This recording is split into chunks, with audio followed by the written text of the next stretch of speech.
On Saturday, not very far from where I am sitting right now, Republican Congressman Matt Gaetz was hit by a flying cup containing an unspecified drink. Many have said that this drink was in fact a milkshake, mirroring the milkshakings taking place over in the UK over the last week. But nonetheless, Matt Gaetz was here in Pensacola doing a little event, shaking some hands. He's walking out of a coffee shop and bam! Cup hits him. Oh my gosh, he's got stuff on his shirt now. He was totally fine. It obviously was not a scalding beverage. The woman who threw the drink at him, a woman by the name of Amanda Kondrachev, was charged with misdemeanor battery and released on prison on a $1,000 bond. Battery! For throwing a little drink over at Matt Gaetz, one of the worst members of Congress that we have ever had representing us here in Florida's 1st District. This story is very important, and it's very important for several reasons. It's not just, haha, Matt Gaetz got hit by a drink, although I would still make that video even if that was the only point of it. But it's not. Here it is. First and foremost, we right now have Republicans as a result of this who have actively called for Republicans to go out and buy more guns and ammo because the left is getting violent. There is a world of difference between throwing a drink on another human being and trying to murder them, because this was not attempted murder.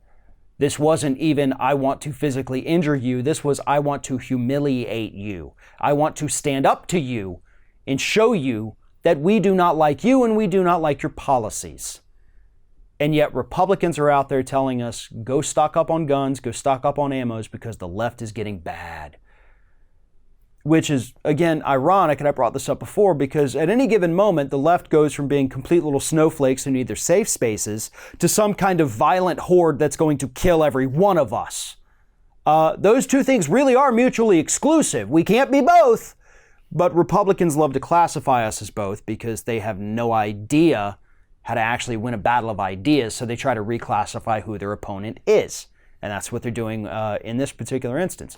The second reason this is important is because 2 years ago, in a town like this, a town like Pensacola, Florida, this wouldn't have happened.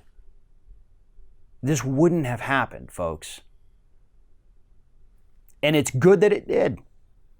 This is a good development.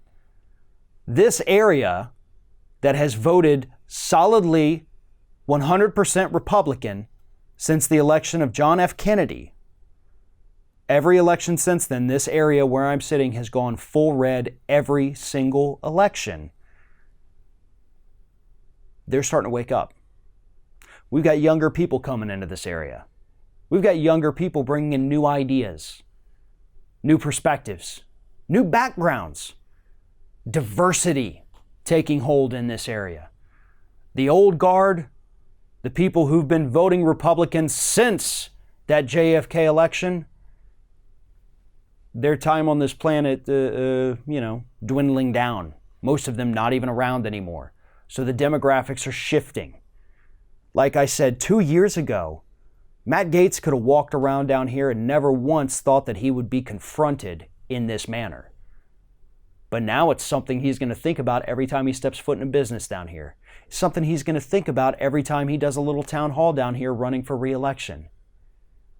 Things are changing in this area very slowly. Does that mean Matt Gaetz is not safe? Absolutely not. Matt Gaetz will likely still win re-election, and I can promise you he's going to try to fundraise off this drink incident. In fact, here's what he tweeted out after. Clearly, it takes more than a drink to slow down our great team. We are always thankful to the brave law enforcement officials who keep everyone safe at our events. Yeah, because we needed police officers there to protect everyone from the flying cups. And more importantly, this part, clearly it takes more than a drink to slow down our great team. Speaking of slowing down with the drinks, how many DUIs have you had, Matt Gaetz? How many times have you been arrested? How many times has daddy's political connections here in the state of Florida had to get you off the hook for those DUIs? So I wouldn't be talking about, drinks slowing us down in your Twitter feed when everyone online understands what a horrible human being you are, and that you probably should have had your license revoked many years ago, but you didn't because your daddy is well connected in the state of Florida and got you off the hook. And I think Matt Gaetz could be beatable in this area, not just because of the milkshake incident or whatever it was, but because those points I just brought up, those are things that need to be brought up on a campaign. Those are things that need to be brought up on a debate stage. Those are things that the people running against Matt Gaetz need to bring up at every given opportunity, because even though it is actually widely known outside this area, there's too many people living around here who have no idea what a horrible history Matt Gaetz truly has. Thanks for watching, everybody. And don't forget, if you like what you see here, like, comment, share, and subscribe to our channel. And now you can also become a member of Ring of Fire and get exclusive early access to certain Ring of Fire videos all throughout the week. Just click on the little join button right below the video.